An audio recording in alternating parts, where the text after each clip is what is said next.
Pregunto, porque yo ayer pensé que teníamos hasta cierta hora y después me di cuenta que tenía hasta otra hora. Bueno, brevísimo repaso de lo de ayer. En el programa están todos los trabajos prácticos, las consignas de lo que se va a tomar y el cronograma, qué se da, cuándo se da, cómo se da y qué se evalúa. Así que si tienen dudas, bajen el programa, abajo está el cronograma. ¿Qué tema se da hoy? O si se evalúa algo hoy, dice, por ejemplo, reseña, ese día se tienen que entregar la reseña. ¿Cómo se hace la reseña? En el programa hay una parte que dice trabajos prácticos y vas a ir, reseña, te dice texto que tenés que leer, cantidad de palabras, formato, etcétera. Tarea, leer todo el programa. Segundo, a pesar de que a veces soy medio gruñón, respondo todas las preguntas que me hagan, ¿no? Puedo quejarme como diciendo ¡ah! Pero voy a responder, no, me quejo nomás. Tercero, puede que en un mes no esté Mayo. ¿Quién estará? Solamente el azar lo puede decidir, no tengo control sobre eso. O puedo estar 4 meses hasta que termine la materia. Los 3 puntos importantes eran eso, ¿no? El último, un punto más, no tomo pruebas en acá, sino que me manejo con trabajos prácticos y exposiciones orales de los trabajos prácticos. No es que un día, bueno, este día todos van a tener que preparar la unidad o la bolilla del 1 al 7 y nada, lo que sea. La materia es promocional también. Así que si quieren promocionar, si quieren y pueden promocionar, está la posibilidad. Lean el programa, cualquier duda o pregunta, trataré de contestar. Sí, tengo 2 correos. ¿Cuál querés? Los 2 los uso, están sincronizados. Paravano, P-A-R-A-B corta A-N-O, 69, @hotmail o @gmail.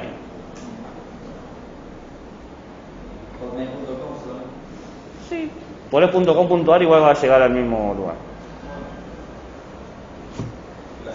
Está.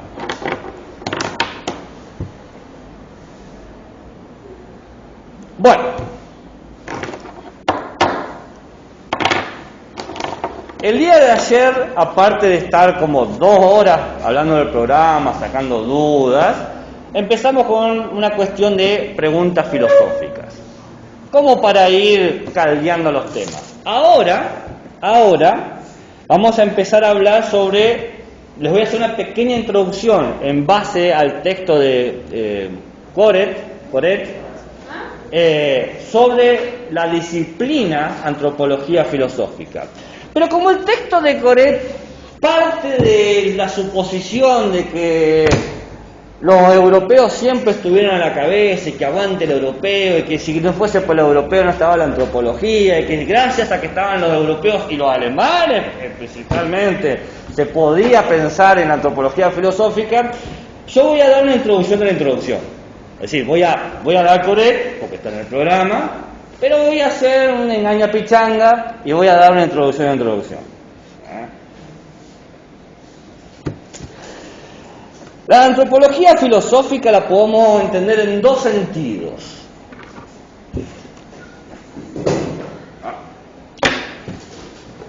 Un sentido amplio y un sentido restringido. Un sentido amplio y un sentido restringido.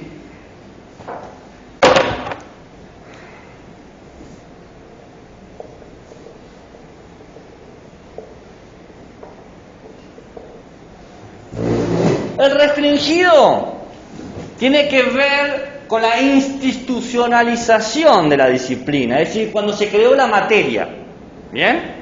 ¿Y cuándo se creó la materia? Bueno, cuando Coret dice, y aclara muy bien que en la década de 1920 empieza en Alemania una serie de discusiones muy importantes con Scheler, Plessner, Geller, Heidegger, ¿no? Autores relevantes que empiezan a preguntarse sobre un tema muy particular, muy puntual, muy específico, ¿no? Muy restringido. ¿Qué aspectos son relevantes para la vida humana? ¿No? ¿Qué aspectos son relevantes para la vida humana? Clarísimo. ¿Qué es lo relevante? ¿Las emociones? ¿Los valores?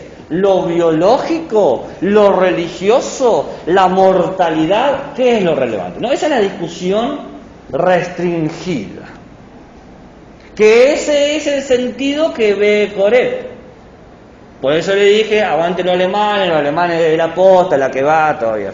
No le vamos a quitar el prestigio ese. Está bien, es así. La primera vez que existió una cátedra fue la de Scheller y fue en Alemania.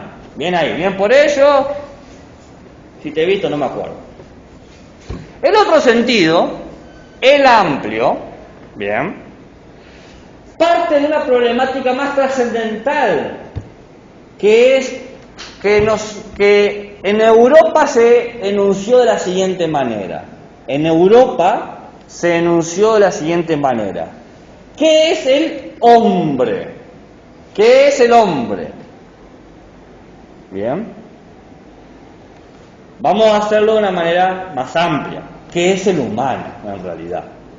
Pero sabemos que la pregunta, ¿qué es el hombre?, tiene todos sus sesgos. ¿Qué sesgos? Sesgos androcéntricos, sexistas, etc. Por eso, si bien yo tendría que jugar con la palabra ¿qué es el hombre?, que es la palabra que inicia la antropología filosófica, me voy a pasar esa palabra por debajo de la axila y voy a decir ¿qué es el humano? ¿Bien? Porque el verdadero problema es la humanidad acá, no el hombre. Ya sé que me van a decir los defensores de la Real Academia Española, bueno, pero hombre es sinónimo de humano, es verdad. Todo muy bien, nadie quita el mérito, si te he visto no me acuerdo. Porque sabemos, si usamos el análisis crítico, que hay verdaderas cargas teóricas en la palabra hombre, y la vamos a ir analizando a la medida que van apareciendo. Entonces, cuando me encuentre con un pensador que me impida hablar de la humanidad, voy a decir, bueno, acá sí tengo que hablar de nombre, ¿no? Porque así lo dice. Pero si no, mientras tanto voy a tratar de hablar del término humano. Pero, entonces, la pregunta en sentido amplio de antropología es ¿qué es el humano? La cuestión es, ¿hay una sola respuesta de qué es el humano o hay varias respuestas? ¿Cuántas son las respuestas que nos van a satisfacer nuestra necesidad de qué es lo humano? Y esta pregunta de qué es el humano recorre toda la historia de la filosofía, no empieza en 1920. Recorre toda la historia de la filosofía. Es más, puedo hacer una lectura de toda la filosofía desde esta pregunta.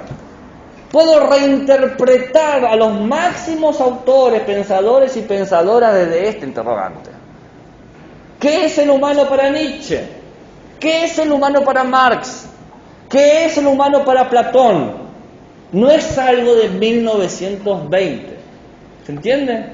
Es algo del humano. ¿Qué es el humano para el pensamiento azteca? ¿Qué es el humano para el pensamiento navajo? El problema de la humanidad es un problema humano. Entonces no es algo que está restringido.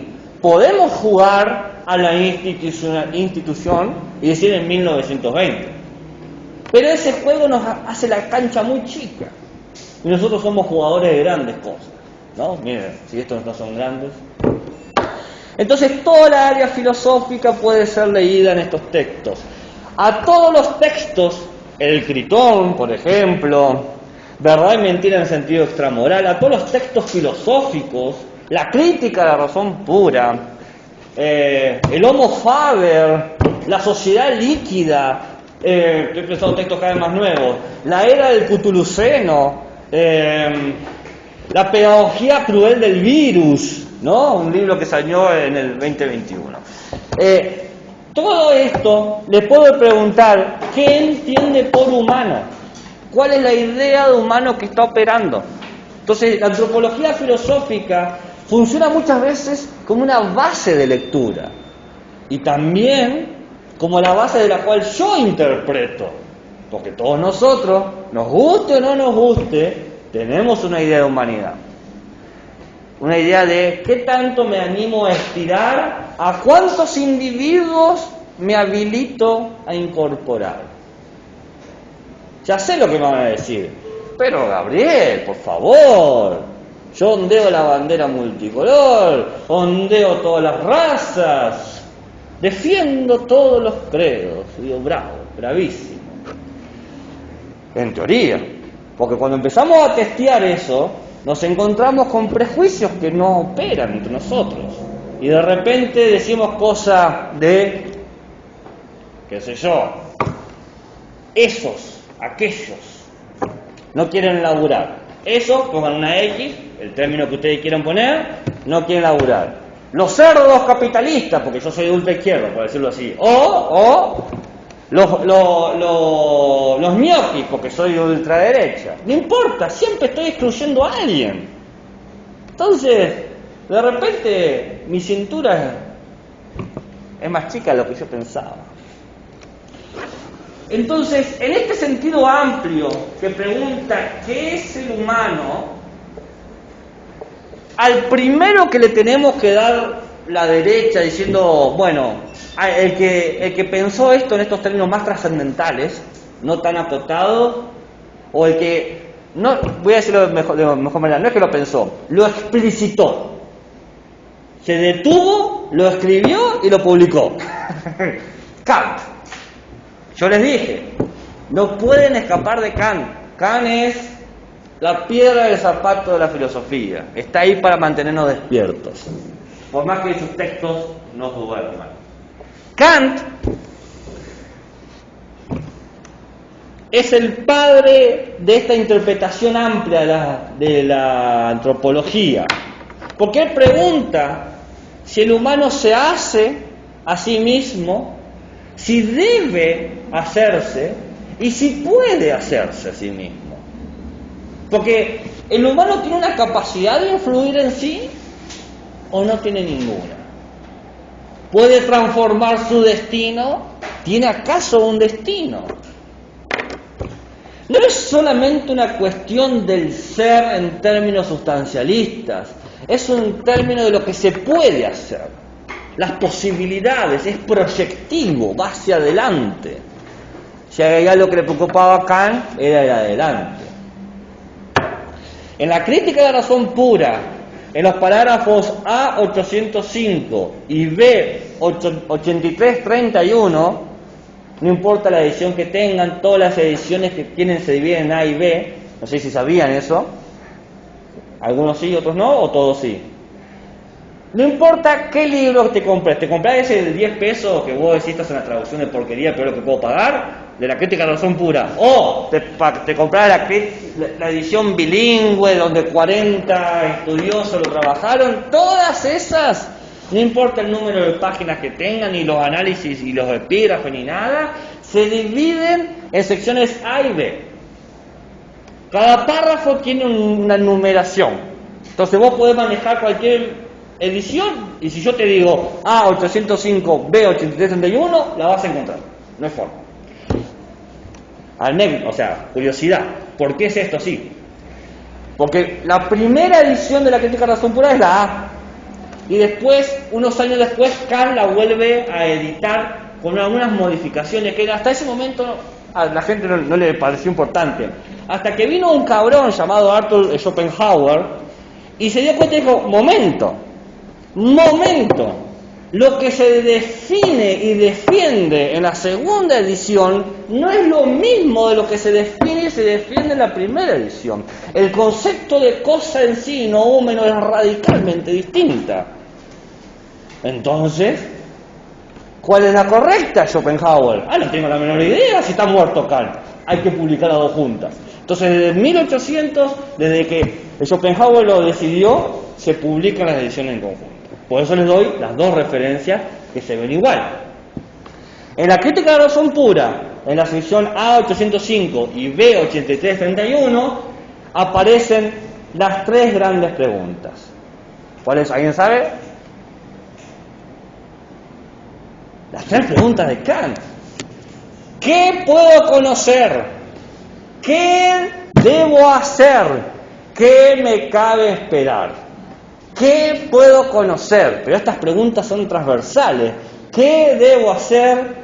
¿Qué me cabe esperar? Estas tres preguntas las trae Foucault después, y Ricoeur después, y hasta Thomas Kuhn las trae después. Es una locura, son preguntas fundantes. ¿Qué puedo conocer? Es el problema de la correlación, la razón con el mundo. Mi mente, ¿puede sacar alguna verdad del mundo o no? No sé. Bueno, Kant dice que sí, pero bueno. ¿Qué debo hacer? Es el problema religioso del alma, pero también el problema ético. Mis deberes, el imperativo categórico kantiano. Que ya en ética lo van a ver y les va a dar los dolores de cabeza. ¿Qué me cabe esperar? Es el problema cosmológico. Hay un más allá, hay algo trascendental que me está esperando. Pero también es el problema político, hacia dónde va la historia de la humanidad. Cuando escribe Kant, que es la revolución, trabaja justamente esta pregunta. ¿Qué me cabe esperar? Se los recomiendo a los que son más guerrilleros, que les gusta discutir, qué es la ilustración y qué es la revolución. Estas tres preguntas, dice Kant en su libro de Antropología Práctica, se puede reducir a una sola pregunta. La pregunta de qué puedo conocer, qué debo hacer y qué me cabe esperar, la puedo reducir a una sola pregunta. ¿Qué es el hombre? Nosotros decimos que es el humano. Porque si yo defino el humano, sé lo que puede conocer. Si defino el humano, sé lo que tiene que hacer. Si defino el humano, sé qué cabe esperar.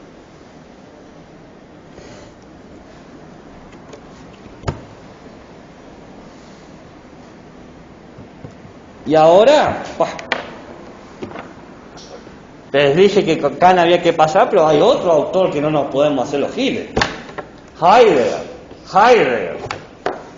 Maldito Heidegger.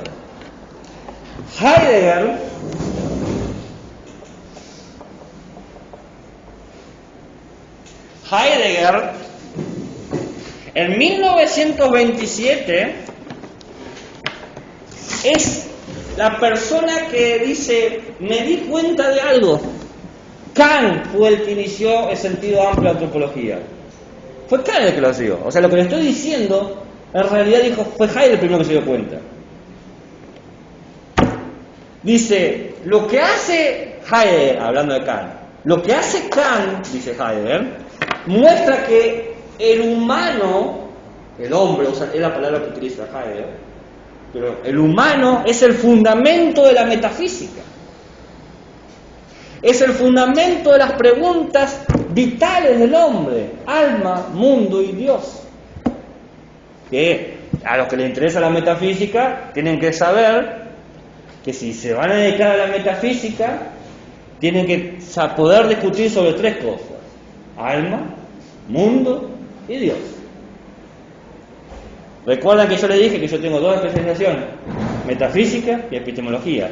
Y si hay algo con lo que me dieron un caño fue: ¿cuál es la idea de alma, mundo y Dios? De este metafísico, de este metafísico, de este metafísico. Y se te queda.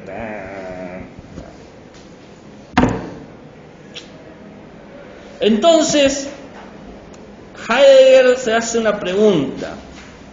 Ok, digamos que la antropología importa en su sentido amplio, no la discusión de salón, sino en el sentido metafísico, sino en este sentido filosófico profundo. ¿Me van siguiendo? Porque ya voy muy rápido. ¿Sí? Ok. ¿Qué hace que sea filosófico la antropología? Porque quizás esto es un problema de la antropología clásica, antropología material o cultural. ¿Por qué filosófico? ¿No? Es una buena pregunta. Digo yo, no sé, quizás les parece a usted una pregunta tonta. Bueno, quizás es filosófico, dice Heidegger, por el método. Así como el método hace que algo sea científico, quizás por el método de esta antropología hace que sea filosófico. No es que está centrado en la filosofía, pero sí utiliza las técnicas filosóficas, por ejemplo, preguntarse por la esencia, cuál es la esencia del humano, preocuparse por la diferencia, qué hace que el humano sea diferente a los demás, qué hace que algo sea humano y algo que no sea humano. Preguntarse por las propiedades del humano. ¿No? Eso sería un trabajo bien filosófico, ¿no les parece? Hasta un manual de filosofía. Este tipo de preguntas, dice Heidegger, lleva a una problemática de ontología regional. Ontología regional. ¿Qué sería una ontología regional? Primero, ¿recuerdan qué significaba ontología? El estudio del ser, de la existencia, o postulado de lo que existe. La ontología es decir, existe esto. Por ejemplo, todos nosotros, quiero creer, compartimos un postulado ontológico. La Tierra no es plana. Eso es un postulado, ¿no? ¿O no? Mentiras y calumnias. Entonces, la ontología regional dice, bueno, ¿qué es todo lo que existe? Existen entes, objetos. Y lo que hay que hacer es diferenciar los objetos. Plantas, diferenciarlas de animales, animales de minerales, plantas, animales, minerales de los humanos. Eso es regional, es ver lo que hay en este mundo. Y ver. Dice Heidegger que esta idea filosófica de antropología no está mal, pero no se, esto es algo que le gusta hacer a Heidegger, no se pregunta por el verdadero sentido. Van a ver muchas veces que Heidegger dice, está todo bien, pero ¿cuál es el verdadero sentido? Ya cuando veamos a Heidegger se van a encontrar con la pregunta por el sentido. Heidegger en Ser y Tiempo dice que por mucho tiempo la filosofía se ha preocupado por los entes, por lo que existe, y no por el ser, por el sentido de la existencia, ¿no? Entonces dice, está todo bien con eso, pero no se pregunta por el sentido de las cosas, de aquello que hace que sea lo que es y no otra cosa, ¿no? Medio parmenideo, antiguo antenido, ¿no? Entonces, la otra forma de entender la antropología filosófica es si tiene un fin o un principio, si tiene un fin o un principio filosófico, si parte de algo filosófico o aspira a llegar a algo filosófico. ¿Y qué hace que la antropología sea filosófica para Heidegger? Que toma al humano como principio de la reflexión y como final de la reflexión. Y ese es el verdadero sentido filosófico de la antropología, dice Heidegger. Que parte del humano para llegar al humano. Parte del humano para llegar al humano. Toma al humano como sencillamente lo primero y lo más cierto. Tiene un rol principal. Y esto da, por lo tanto, una ontología central. ¿Centrada en quién? En el humano. Centrada en el humano. Es una ontología que parte desde la óptica humana. Acá hay una trampa, que no están obligados a darse cuenta. Hay una trampa. La trampa es la siguiente. Porque Heidegger dice que esta ontología central es tomar a la subjetividad como primordial, ¿no? Tomar al sujeto y su posición, las maneras en que está. Glosario filosófico. Sujeto, por la duda, por si no saben, sujeto es lo que está sujetado. Entonces, vos estás sujetado por qué, y bueno, depende, puede ser por tu historia, por la economía, dependiendo a qué intérprete o filósofo, lo que te sujeta. Sujetar es agarrar, ¿bien? Entonces, ahora el que está acá son ustedes, no es mi borrador. Entonces, el sujeto. ¿Qué lo sujeta? Y puede ser la historia, Dios, el miedo, la tragedia, ¿no? ¿Se entiende, no? Entonces, ¿qué? La trampa. La trampa es creer que esta ontología central parte de una subjetividad primordial, ¿no? Primera, que todo el problema se define desde donde está el sujeto. ¿Y saben por qué es tramposo? Antes de saber que es tramposo entienden esto, ¿no? Ontología central es donde está, porque no es lo mismo que yo esté parado acá y mira así, que estar parado acá y mira así. El sujeto tiene cierto campo de perspectiva, un horizonte de posibilidades, dice Heidegger. Un horizonte de posibilidades, ¿no? Y acá tengo otro horizonte de posibilidades. Por ejemplo, más cerca, más lejos. Puedo salir corriendo si quiero, pero ahí está más difícil para escapar, ¿no? ¿Se entiende? Bien. Entonces, la trampa es la siguiente. La trampa es la siguiente, una cosa que a Heidegger le gustaba hacer. Y si vos no estabas atento, te la comía. Es decir, hijo de su madre, ¿Humano y sujeto es lo mismo? ¿Es lo mismo el sujeto que el humano? Porque Heidegger dice que sí.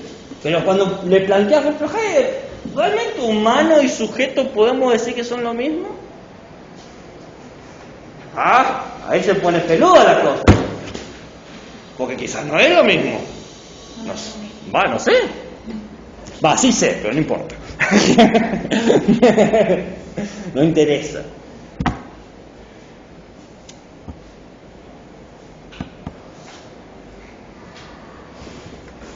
Ahora que expliqué esto, voy a explicar la diferencia más profunda entre una ontología regional, una antropología filosófica basada en una ontología regional y una antropología filosófica basada en una ontología central.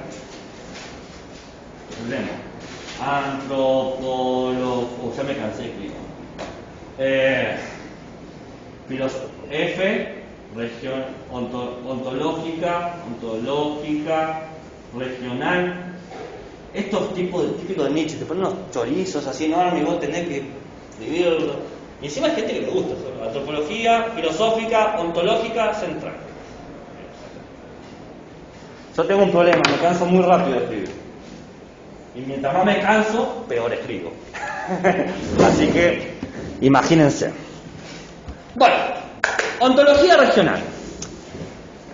La ontología regional, en términos de Lovejoy, Lovejoy es un historiador de las ideas, lo que trata es de resolver la problemática, estaba articulando malas palabras, de resolver la problemática de la escala natural. La escala natural. Y ustedes me dirán, bueno, ok, anoto escala natural y eso con qué se come. Y se come con mucha metafísica y soberbia. Así se come. Porque la pregunta de la escala natural es, ¿en qué lugar ponemos al hombre? ¿En qué lugar ponemos al humano? ¿No? ¿Dónde está el humano? Y bueno, casualmente le preguntaron al humano y el humano va a responder. Es decir, bueno, ya que me preguntan a mí, yo creo que debería estar bien arriba, ¿no? En la escala, no sé si al tope, quizás estaría Dios ahí, no sé, pero yo ahí cerquita.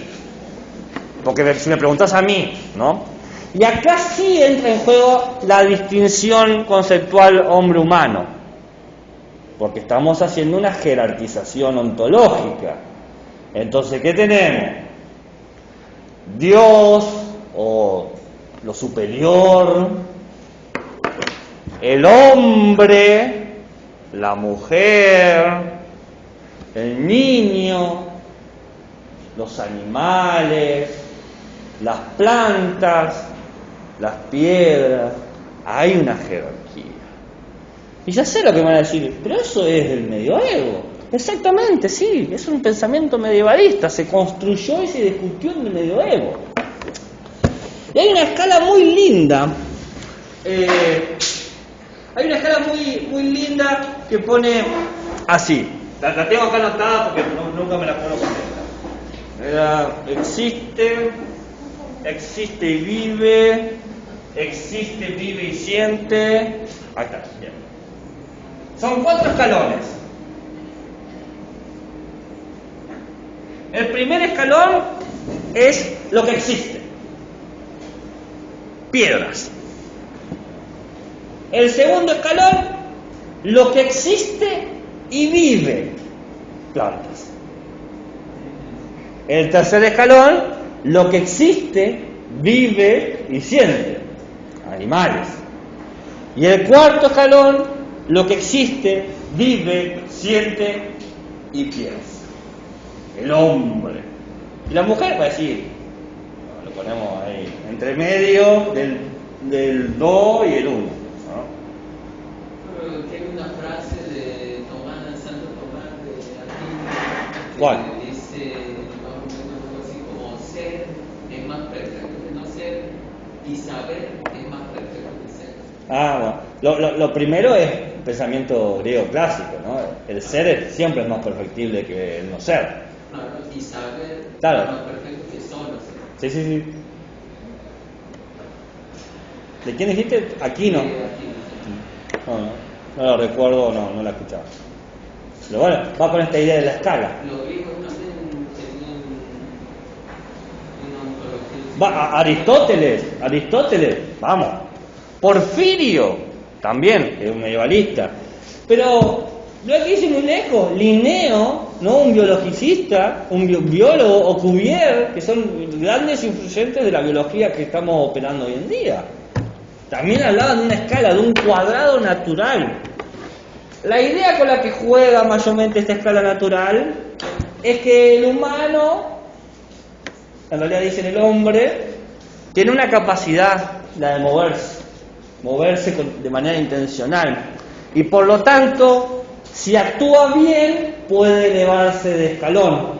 Si actúa mal, puede degradarse. Lo cual eso es la puerta de entrada a todos los racismos y todas las discriminaciones. ¿Por qué hay esclavos ahí? Porque no se han movido para elevarse. Y yo voy a decir, ¿en serio? No, sí, así. Así es. Así está escrito. La pregunta que se hace en la antropología filosófica, ontológica, regional es la siguiente. La diferencia que tiene el humano o el hombre con los otros entes, ¿es una diferencia natural o de grado? Porque si es natural, la diferencia es insalvable. Ya está. El humano siempre es superior. No hay manera de salir de eso.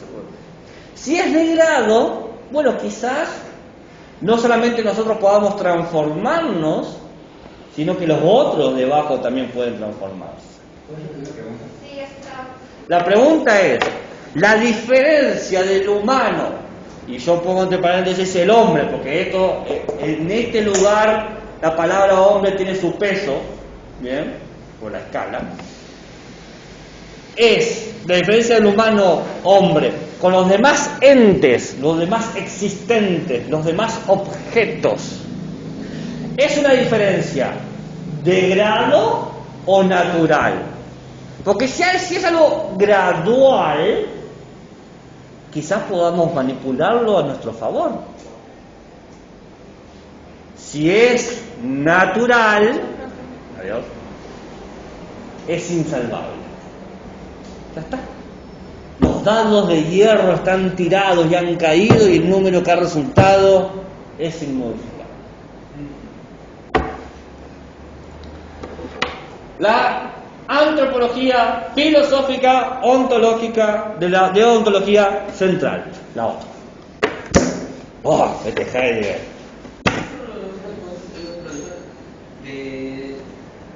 Si en jerarquía natural, entonces por ejemplo, las teorías de la evolución que tenemos por Darwin, por el nivel más científico, esa estaría en ciencia en jerarquía de grado, no natural. No estaría ni siquiera en este lugar. A ver, la teoría de evolución vigente, la teoría de evolución sintética, que es la que hoy en día se defiende, no establece ningún concepto de escalas. No hay escalafones. ¿Bien? Ahora, se utilizó con ciertos argumentos antropológicos, sociológicos, la teoría darwiniana y la teoría lamarckiana para justificar esta escala natural. ¿Bien? Pero la teoría en sí misma no da lugar a eso en sí misma. Ahora, vamos a ver. Ahora,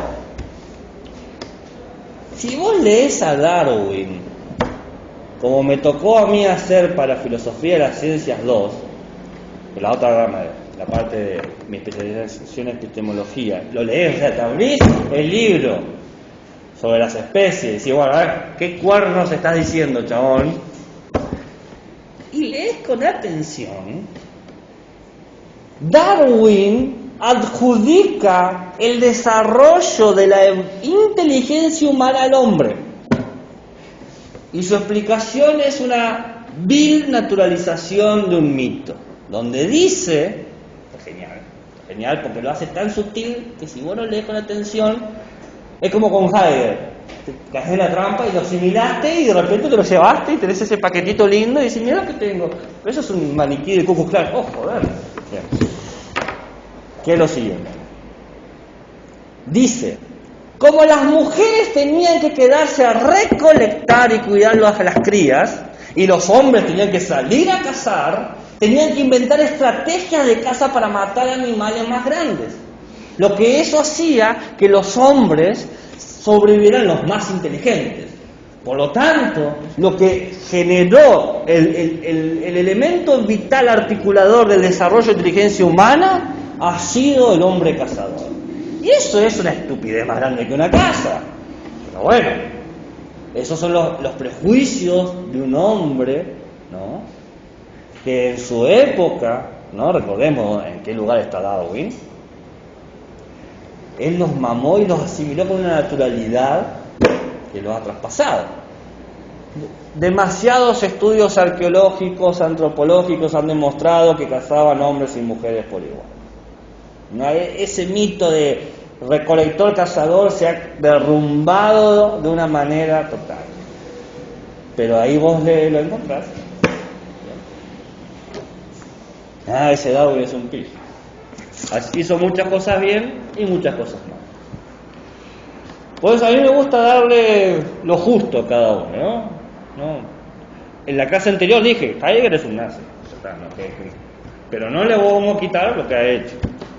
Sí le vamos a decir, hijo de su madre, pagando la cuota nazi después de que se disolvió el partido. O sea, si no fuese por su ex, Hannah Arendt, no estaríamos hablando de él hoy. Hubiese quedado en el olvido. Pero Hannah Arendt se dio cuenta que más allá de sus prejuicios, él había pensado ciertas cosas que eran significantes para la cultura del siglo XX en ese momento y del siglo XXI. Bueno, pero eso es una cuestión para ética y otras cosas. Ontología central. La ontología central supone no la escala natural, sino la conciencia humana. La conciencia humana. El humano que es consciente de sí mismo, que se encuentra, que se ha colocado en algún lugar. El humano dice, de repente, estoy aquí.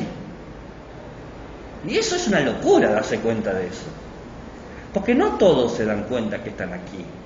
Y que están aquí y ahora. Nosotros hemos naturalizado el hecho de que vivimos en el siglo XXI con la tecnología y hemos perdido el sentido de maravillarnos de que estemos aquí y ahora. Eso pasa también en lo cotidiano, por ejemplo, en despertar. Eso, claro, es exactamente eso lo que se está señalando. Entonces la pregunta que se hace este tipo de ontología, de antropología filosófica, de ontología central, o le decimos ATOC o ATOC, A todos, qué feo que es esto. Bien, es ¿en qué lugar se ha puesto el humano? ¿En qué lugar se ha puesto el humano? Se lo ha puesto como algo... ¿En qué lugar está el humano? ¿No? Se lo ha puesto como algo externo al infinito, es decir, el humano se opone a un infinito universo, un infinito Dios, un infinito destino, unas infinitas fuerzas. ¿Qué es eso? Todo lo que no es el humano es tan vasto que es infinito, eso es en particular, ¿no? Ahí está el humano, o por el contrario, en una interioridad finita. Es decir, donde estoy yo, interioridad finita. Interioridad. Ahí dice interioridad finita, no importa cómo lo veas. Yo sé lo que he escrito. Interioridad finita. Es decir, darse cuenta que uno es mortal, contingente. Entonces, por ejemplo, en lo externamente infinito tenemos todo el pensamiento escolástico. Santo Tomás de Aquino, San Agustín, Duns Scotus, Avicena, Aventofail, Averroes, Plotino, amigo de la casa,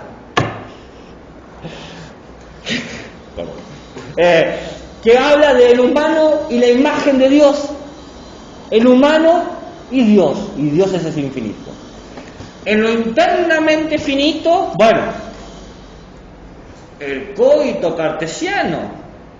Cuando Descartes dice pienso, luego existo, se mete tan adentro suyo, ¿no? Y se encuentra a sí mismo solo. Cogito ergo sum. Pienso, luego existo. Esa interioridad.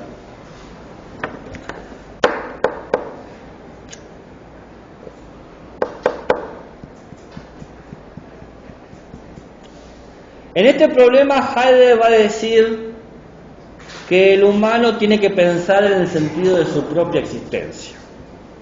El humano tiene que entender, primero, su propia mortalidad. El humano tiene que entender qué es ser mortal. ¿Es simplemente morirse o es otra cosa más? Segundo, ¿cómo es mi relación con los otros mortales? Porque por más que yo crea fervientemente en Dios, en el alma, no me relaciono con eso. Me relaciono con mortales. Me guste o no me guste. Todos los que yo conozco van a morir. Y lo peor de todo es que el que ha muerto no me puede contar esa experiencia. No me puede decir, mira, la muerte es así, te conviene, cuando te morís, lo mejor es tener 2 monedas en el bolsillo para pagarle al barquero. Nadie te puede decir eso. Y por último, ¿podemos entender lo que se escapa de nuestra mortalidad? Porque a Heidegger le preocupaba, quizás la mortalidad es un gran muro que nos impide ver cosas que existen, pero no hay manera de alcanzarla. Porque es como el muro de los sentidos, el velo de la realidad, pues el velo de la mortalidad. Quizás la mortalidad nos enceguece y no lo sabíamos. Por eso Heidegger es Heidegger. Porque estas preguntas te descolocan enormemente y no las hizo nadie hasta que él llegó. Vos decís, caray, con razón es Heidegger, porque ahora quiero saber qué respondió. O por lo menos yo cuando entendí que Heidegger me preguntaba eso, dije, joder, claro, obvio. Por algo su libro se llama Ser y Tiempo, porque existimos y tenemos tiempo. O bueno, quizás ustedes no se copan tanto como... Les dije que yo tengo una vergüenza metafísica que me sale así cada tanto, como un salpullido. ¿El salpullido? No. ¿Cómo entender la mortalidad? ¿Cómo entender la relación con los otros mortales?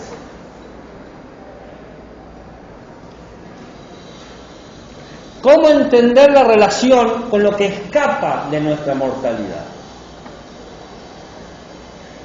Vamos, nosotros nos queremos hacer los cancheros. Somos estudiantes de filosofía del siglo XXI. Estas son preguntas que ya las habíamos hecho. Pero les traigo la noticia con el diario de ayer.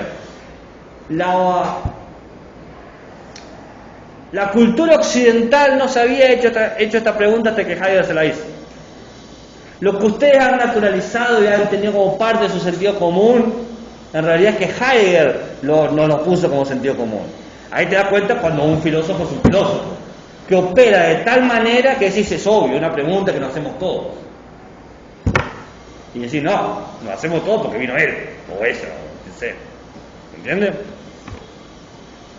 Defiendo a Heidegger lo que hay que defender. Pero además, nada, si ven. ¿Cómo le hiciste eso a Husserl? ¿No sabían lo que le hizo a Husserl? Husserl, su maestro, era judío. Y Heidegger dijo, está todo bien con vos, pero está todo mal con vos.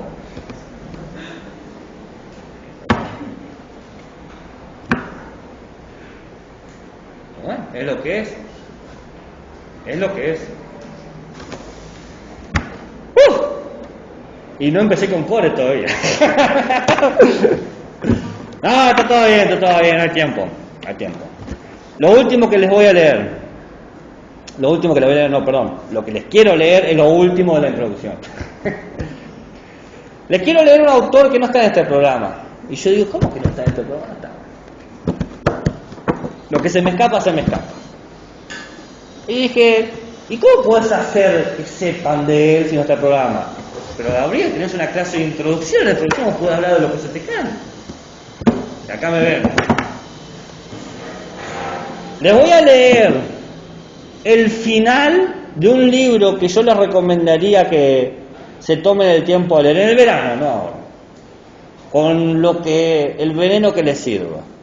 Si vos tomás cerveza, te sentás con tu cerveza, con tu daiquiri, no sé, y haces tripa corazón y te lo lees. Porque es difícil el libro, no es fácil, es uno de los libros más difíciles de filosofía que se han escrito. Pero es un libro parteaguas. Es el libro Las palabras y las cosas, una arqueología de las ciencias humanas de Michel Foucault, escrito en 1966. No es un libro fácil. No les voy a mentir. Inclusive ustedes con lo que han estudiado se les va a hacer difícil.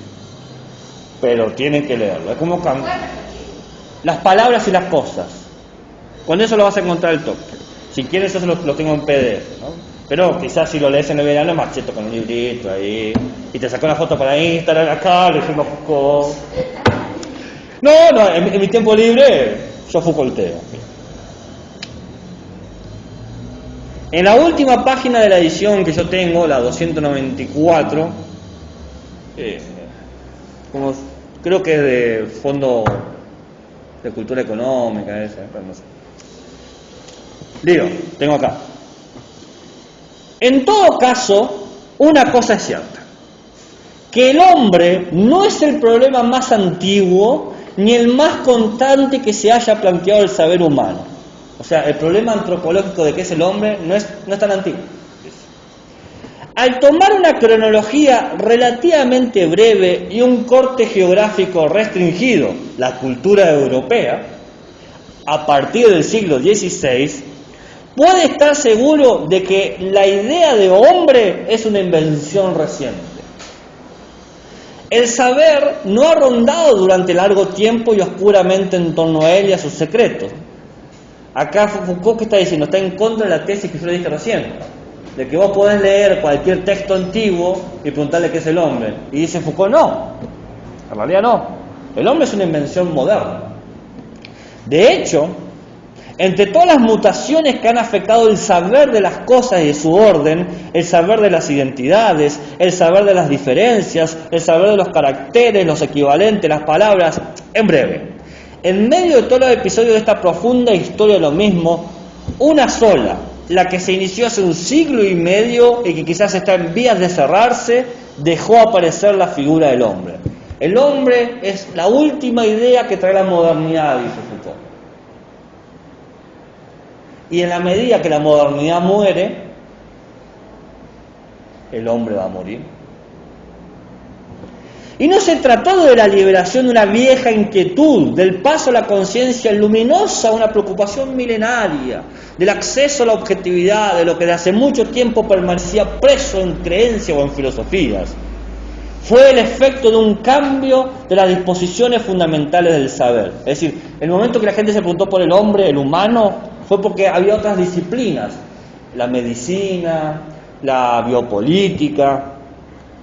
El hombre es una invención cuya fecha reciente muestra con toda la facilidad la arqueología de nuestro pensamiento y quizás también su próximo fin. Esto le valió todas las críticas a Foucault y también todos sus elogios. Ahí dice Foucault, la idea de hombre que tenemos va a morir. ¿Va a desaparecer? Si esas disposiciones desaparecieron tal como aparecieron, si por cualquier acontecimiento cuya posibilidad podemos cuando mucho presentir, pero cuya forma y promesa no conocemos por ahora, oscilarán, como lo hizo a fines del siglo XVIII, el suelo del pensamiento clásico. Entonces, podría apostarse que el hombre se borraría, como en los límites del mar un rostro de arena. ¿Qué dice Foucault? Que si cambiaran nuestras condiciones de conocer a la realidad, la pregunta por el hombre, y yo digo, la pregunta por el humano, deja de tener sentido. Aparecería una antropología filosófica sin antropos, sin humano. Lo cual eso de repente cambia mucho el panorama. ¿Se entiende?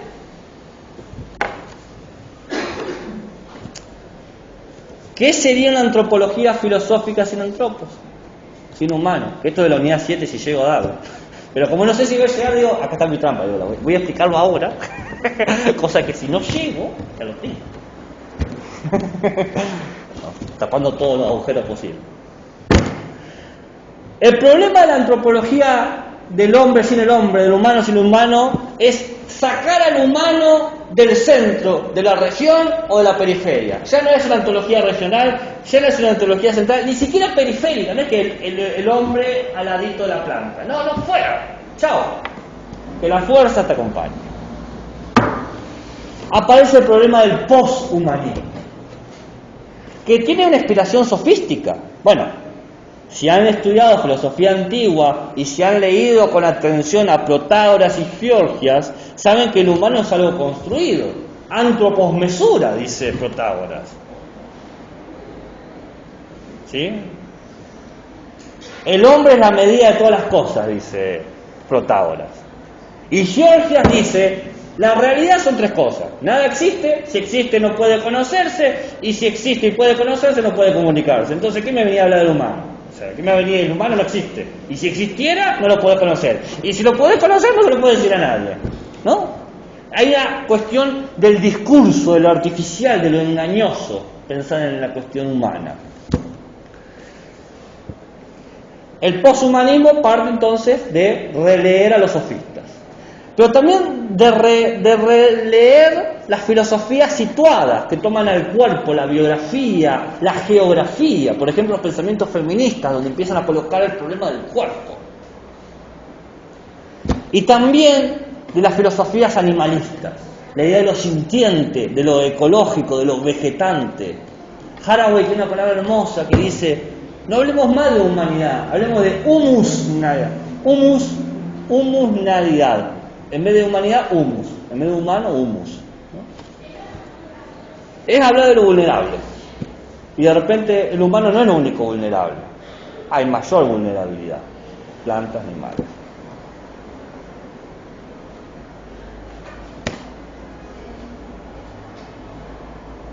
De la biografía que vamos a trabajar, y con estas divisiones que yo le he hecho, tenemos lo que sigue en la ontología central, lo que sigue la ontología regional y lo que sigue en esta ontología sin humano, donde no humano. ¿Bien? Y les voy a decir, texto-autor, ¿no? O autor, mejor. En lo central, Heidegger, Husserl, Edith Stein, Kant, Scheler, Buber. Heidegger, Husserl, Stein, Kant, Scheler, Buber. Heidegger, Husserl, Stein, Kant, Scheler, con un texto horrible e interesante al mismo tiempo. ¿Vieron como cuando uno ve películas de terror porque sabe que se asusta? Bueno, yo leo a Scheler con ese espasmo diciendo, ¿cómo puede decir esas cosas? Bueno, Scheler y Buber, ¿no? El que yo decía que su nombre se parece a Buber. Bien. Regional. Hipona. Agustín, San Agustín, como que decir. A mí yo siempre le saco el santo. Porque para mí no es un santo, es un humano, pero bueno. Hipona. Descartes. Pascal, que es una maravilla. Pascal debería ser una lectura. Cuando se cansan de Foucault en la playa, lean a Pascal y se van a sentir otro. Gadamer, Ricoeur y mi viejo amigo Franchute, Girard. No hay problema. ¿Puedes escribir el último apellido?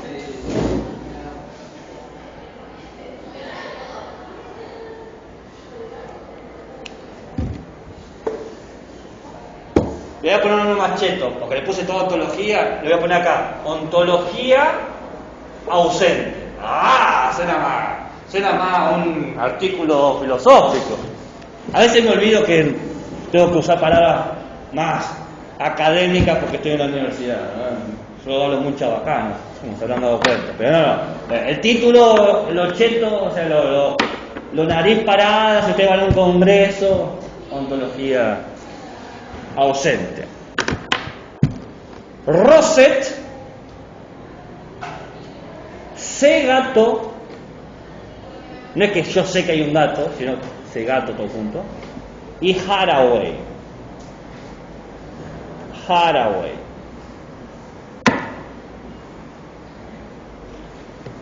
Poquito, con poquito, que son los que puse yo.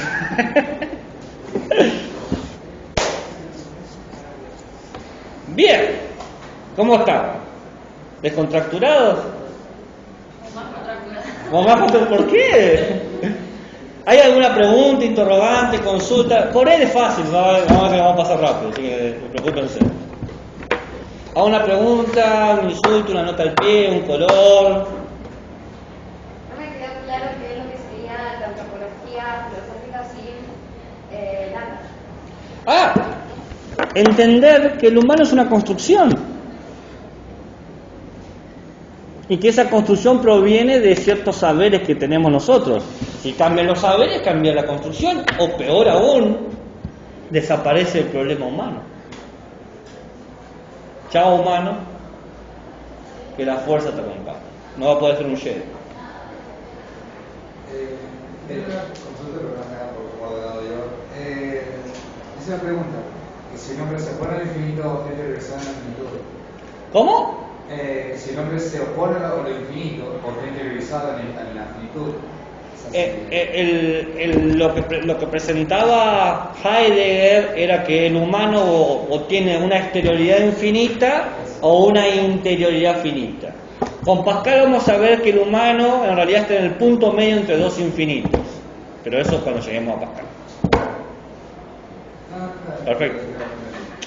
Bueno, Coret, tienen que leerlo, no queda otro, no hay tutí. La antropología de Coret es lo que se llama antropología trascendental. ¿Bien? El nombre ñoño así de académico, de congreso, de revista, de manual, antropología trascendental. Básicamente la cuestión es ¿dónde está la trascendente? ¿No? Lo trascendente es que el humano trata de comprender al humano, es decir, el humano trata de salir de la humanidad para poder verse. Un ejercicio de autocomprensión.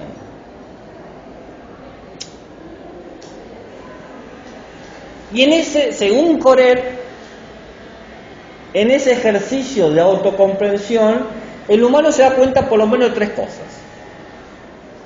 Sabe que existe, obvio. El único que puede discutir que no sabe que existe es Georgia, porque no hay manera de ganar la discusión esa. Pero si no sos Georgia, es obvio. No, claro que existe. Entonces Coré dice, bueno, no, tengo que, me están pagando para que edite un libro, así que tengo que ir un poco más lejos. Y dice, bueno, se sabe que existe, se sabe que hay una totalidad, hay un todo. El nombre, las características de ese todo. Aparece un deber. El deber del humano que sabe que existe, que está en esa totalidad, es comprenderse en esa totalidad, interpretar esa totalidad. Eso es todo lo que dice Coré. Básicamente, si yo digo esto, ya está, se puede ir a su casa. Tenemos más tiempo, voy a avanzar un poco más. Pero mientras tengas claro eso, ya sabes Coré. Vamos a ir un poquito más profundo, pero con esas claves agarrás el texto de Coré y vas a entender por qué dice lo que dice. ¿Bien? ¿Por qué empieza de los griegos y después va con el medioevo y habla todo el quilombo de los alemanes, de la ontología regional? ¿Por qué está hablando de todo eso? Bueno, porque está hablando de todos los intentos de comprender cómo el humano está en esa totalidad. Eso es lo que hace. Nada más. No nos compliquemos la vida, Coré, baja un cambio. ¿Cuánto tardé yo en hacerlo? ¿5 minutos? Más o menos. 2 minutos. 2 minutos. Es 600 páginas. O sea, vamos, está jugando. Tanto me vas a decir. No tienen que leer tantas páginas, eso tranquilo. Recuerda que yo te dije que es aproximadamente 30 páginas por autor, ¿no? Así que, ¿cuánto tiene que leer? Aproximadamente 30 páginas. Bueno, entonces lo que dice Coré es que es necesario saber que nosotros partimos de lo singular. Y acá Coré muestra su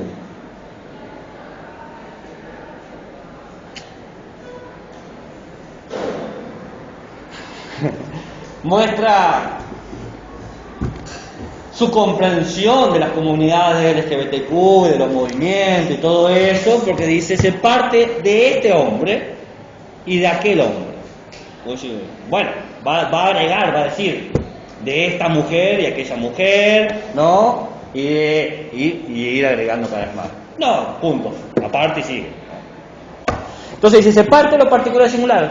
¿Queda claro, no, el sesgo de Coré? Ahora yo lo voy a cambiar. Se parte de este humano, ¿no? Ustedes hagan este gesto y se parte de ahí, de este humano. De este humano que se relaciona con aquel humano. ¿Bien? ¿Me siguen? Coré dice, de este hombre que se relaciona... no, perdón, disculpa. De esto. ¿Entienden cómo funciona Coré? No hay una mujer, no hay una aquella mujer, hay un aquel hombre. Entonces se parte de este humano, de aquel humano. ¿Para qué? Para producir una comprensión general, trascendental. Coré dice del hombre, del humano. ¿Bien? ¿Se entiende?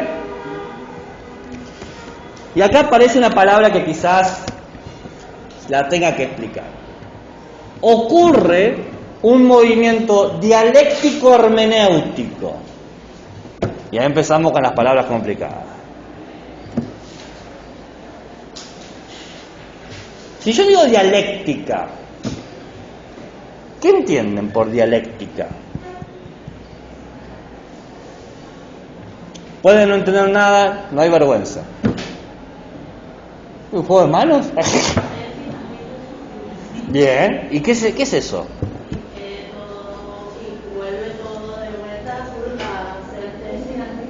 Muy bien, perfecto. ¿Y qué es eso? No, eso ya me lo explicaste. Más profundo, vaya al qué.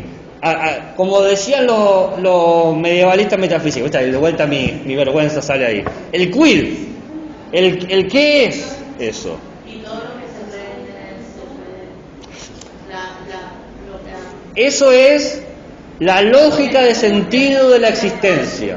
Es la lógica de sentido de la existencia. La dialéctica no es simplemente un método, sino que opera y se presenta como la lógica de la existencia. Lo que existe se propone, se niega y se supera. En ese trayecto, Claro. por eso decimos que se nace humano, Sí. pero no sujeto, porque es todo lo que aprende durante la vida del hombre, lo que llega a ser. Por eso partimos de la singularidad. Yo quizás no fui explícito. Yo estoy hablando de Hegel. No sé de dónde estás hablando vos, pero Hegel no sé si se sentiría muy cómodo con que se nace humano y se muere sujeto. Pero sí No podría... llegamos a ser un sujeto. No, la palabra sujeto en Hegel, digo, es un problema. Y no sería un trayecto, sería un devenir. Porque no se sabe cuándo se va a dar esa cosa, ¿no? Eso es la dialéctica. La dialéctica es un momento de afirmación, negación y superación, tesis, antítesis, síntesis, o espíritu, material, naturaleza. Hay muchas formas de dialéctica. Finito, infinito, trascendencia. Sí, pero Coret está pensando en Hegel, ese es el problema. Él no está pensando en los demás autores, porque Coret es europeo y dice, vamos con Hegel. Entonces, hay un momento dialéctico. El particular, este humano, se encuentra con su negación, lo no humano. Este particular con su negación, lo total. Se genera un movimiento dialéctico. Esa es la, yo dije algo, dije movimiento dialéctico, dije algo más. ¿Qué dije? Hermenéutico. Ya expliqué lo dialéctico. Te encontrás con lo que no sos vos, lo que niega lo que afirmar lo que sea, no sé. Me gusta la zanahoria. ¿Qué hace el movimiento dialéctico? Dice, no me gusta la zanahoria. ¿Bien? ¿Se entiende? Va a ser tu oposición directa. Pero entonces lo que se podría a particular sería la modalidad. Sí, por eso creo que dije particular total, o no lo dije. Sí. Ah, Que lo quería... no, perfecto. No, está buenísimo. Entonces sería la dialéctica y la hermenéutica. Ah, bueno, ahí voy. El que no, si no queda claro este punto, el otro no va a servir para nada. Entonces, ahora que quedó claro esto, vamos a la segunda parte. Lo hermenéutico. La hermenéutica, yo les comenté la clase pasada, que la hermenéutica surgió en el medioevo como el estudio escolástico de interpretación de los textos sagrados, la búsqueda del signo, ¿no? La hermenéutica hacía eso. ¿Qué hacía? Buscaba los signos en la Biblia donde esté Dios. Diga, esta es la prueba de Dios, ahí está. ¿No hacían eso? Y escribían enormes tratados sobre hermenéutica. Luego la hermenéutica se sacó la deuda y la hipoteca divina y se convirtió en la búsqueda del sentido del texto, de los signos, nada más. Entonces, por ejemplo, encontrar en el texto el autor, y decís, cuando el autor dice las cortinas son azules, lo que está diciendo en realidad es que está recordando el momento que él estuvo sumergido en el océano en su época de marinero, ¿no? Buscar en los signos, ¿no? Siempre el autor o la autora de lo que escribe un poco está en el texto, no podés evitar eso. ¿Bien? ¿Se entiende eso? ¿Se entiende eso? Ya entendimos lo que es la hermenéutica, ya entendimos lo que es la dialéctica. Podemos decir, la hermenéutica es una forma de interpretar, la dialéctica es un tipo de movimiento. Dice Coret, la autocomprensión humana es un movimiento dialéctico hermenéutico. El humano se encuentra con lo que es no humano, por ejemplo el mundo, el todo, y lo interpreta. Trata de encontrar en el mundo signos de su humanidad. Quiere buscar el autor. ¿Se entiende? ¿Se ve? El nombre es pomposo, pero básicamente es, ¿hay algo en el mundo que sea yo? ¿Hay algo en el mundo donde yo esté ahí? No sé si hay algo, pero la antropología trascendental de Coret hace eso. ¿Se entiende? ¿Sí? Ya se me hizo un... Lo tiraron. Como que no tomamos el recreito de... Es que no. Terminamos 10 minutos antes. ¿Me parece? Bueno, Me cuesta dar recreo, me tienen que recordar a la hora, porque yo, como ven, empiezo a hablar y no paro. son 33. Las 5:33. ¿Y a qué hora termina esto? A las 45. Y entonces a las 6:35 y 35. Bueno, en 2 minutos explico esto.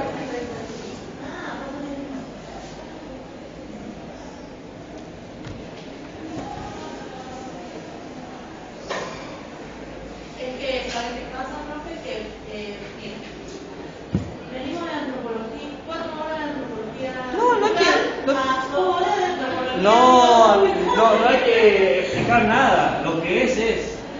No, por eso. Venezolano.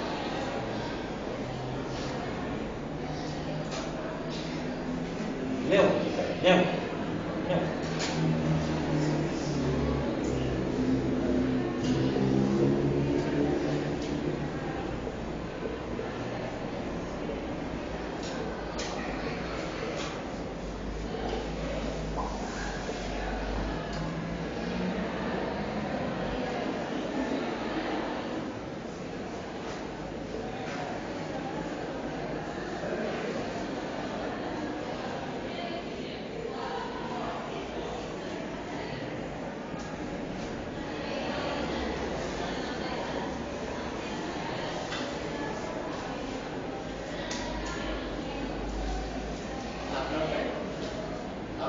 Ahí voy a leer una por una.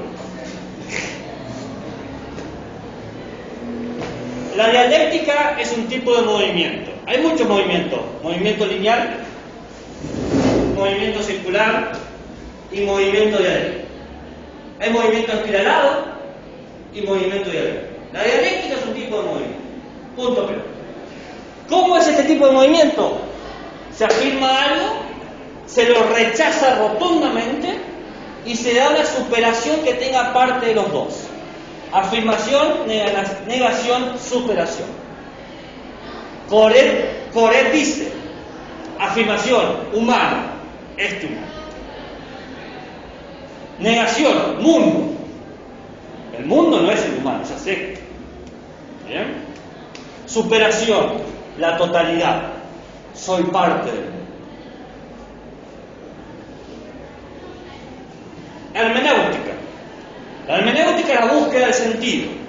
Perdón, del signo, no del sentido. ¿Qué es un signo? Porque quizás hay un problema de filosofía del lenguaje.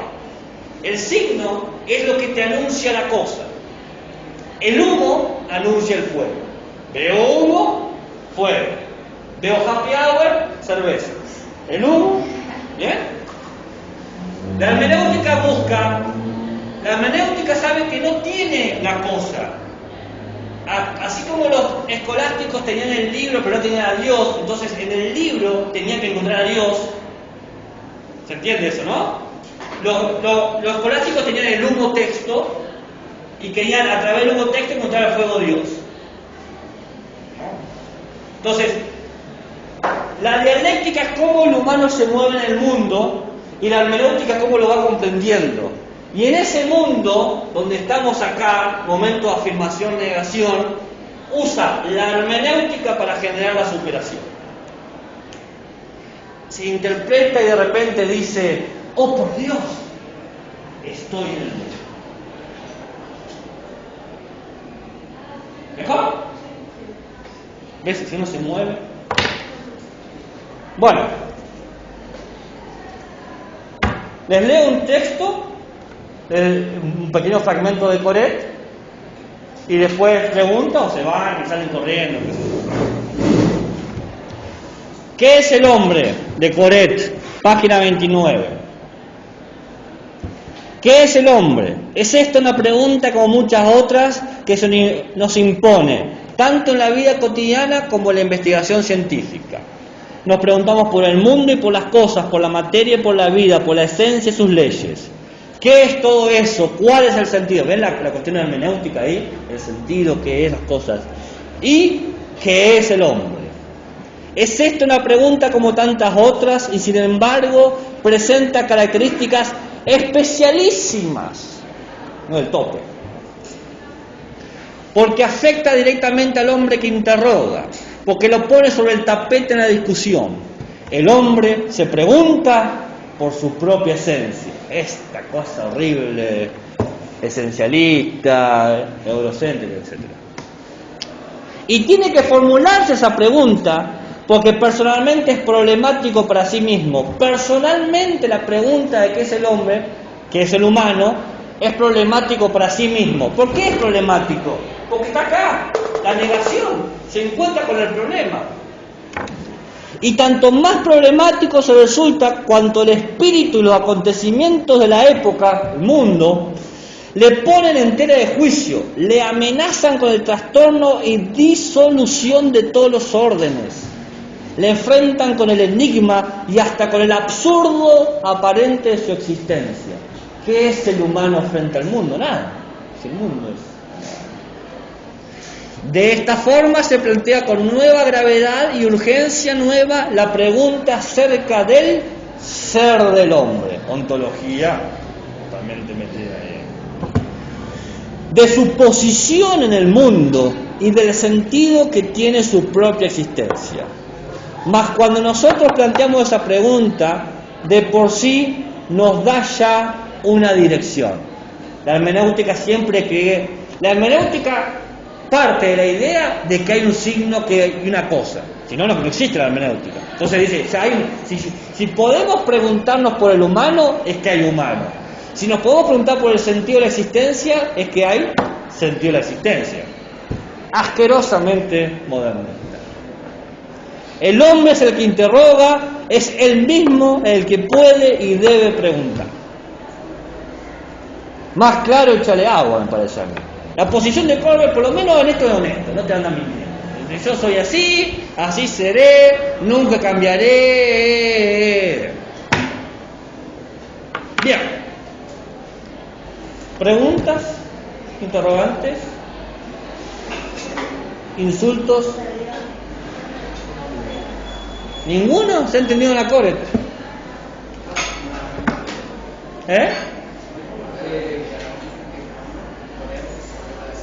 ¿Que diga qué? La página 29. ¿Que repita qué? ¿El texto o qué? No, decilo. Pero que repita lo que le... el final dice, el hombre es el que interroga, es el mismo que puede y debe preguntar. El hecho de que el humano, como puede preguntar, pero por el sentido, quiere decir que hay un sentido. El hombre es el que interroga, es el mismo que puede y debe preguntar.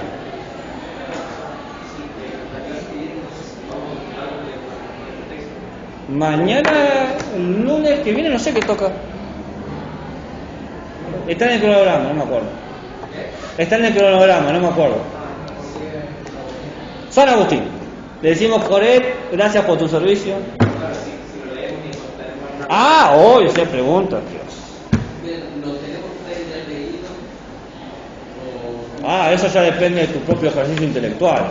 Mi consejo es que traigan siempre las cosas leídas. Mi consejo es que ya hayas leído todo. No, es que yo vi, por ejemplo, la bibliografía y vi en la unidad 1, por ejemplo, que tiene Descartes, tiene Pascal. Sí.